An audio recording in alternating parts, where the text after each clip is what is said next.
Hello, உங்களுக்கு இந்த video பிடிச்சிருந்தனா like பண்ணுங்கள், ஷேர் பண்ணுங்கள், என்னோட சேனலை சப்ஸ்கிரைப் பண்ணுங்கள். நான் வந்து சிம்பிள் உப்புமா ரெசிபி தான் சொல்ல போகிறேன். முன்னாடியெல்லாம் எனக்கு வந்து உப்புமா செய்யவே வராது. எப்போவுமே தண்ணி கூடி கொல கொலன்னு வரும். அப்படி இல்லைன்னா பெரிய பெரிய உருண்டையாக வரும். சரி எப்படியாவது நம்ம இதை செய்ய கற்றுக்கணுமே அப்படின்னு சொல்லிட்டு இப்போ ஓரளவு நல்லாவே செய்வேன். இது சிம்பிள் உப்புமாங்கிறதுனால நான் வந்து எடுத்துருக்கிறது என்னெல்லாம்னா சின்ன வெங்காயம் எடுத்திருக்கேன், இஞ்சி எடுத்திருக்கேன், மிளகாய் எடுத்திருக்கேன். மிளகாய் 1 தான் எடுத்திருக்கேன். உங்களுக்கு வந்து காரம் தேவைன்னா நீங்கள் இன்னொன்று கூட எடுத்துக்கலாம்.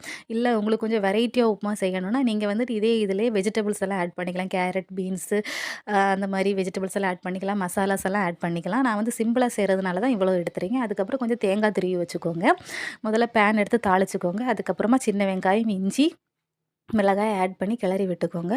அதுக்கப்புறமா வந்துட்டு ரவை ஆட் பண்ணுங்கள். நான் வந்து வறுத்த ரவை ஆட் பண்ணியிருக்கேன். உங்கள் கிட்ட இருக்கிறது வந்து சாதா ரவைனா நீங்கள் வந்துட்டு அதை முன்னாடியே வறுத்து வச்சு ஆட் பண்ணிக்கோங்க.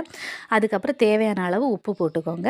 அதுக்கப்புறம் தண்ணி வந்து கொஞ்சம் கொஞ்சமாக ஆட் பண்ணுங்கள். நிறைய ஒரே டைமில் விட்டாச்சுன்னா உருண்டை பிடிக்கும். அதனால் கொஞ்சம் கொஞ்சமாக ஆட் பண்ணி கிளறி விட்டுக்கோங்க. அதுக்கப்புறம் மூடி வச்சு வேக வைங்க. கொஞ்சம் வெந்ததுக்கப்புறமா துருவி வச்சுருந்த தேங்காய் ஆட் பண்ணி மறுபடியும் கிளறி விட்டு மூடி வச்சு வேக வச்சு எடுத்தாச்சுன்னா tasty and simple upma ready.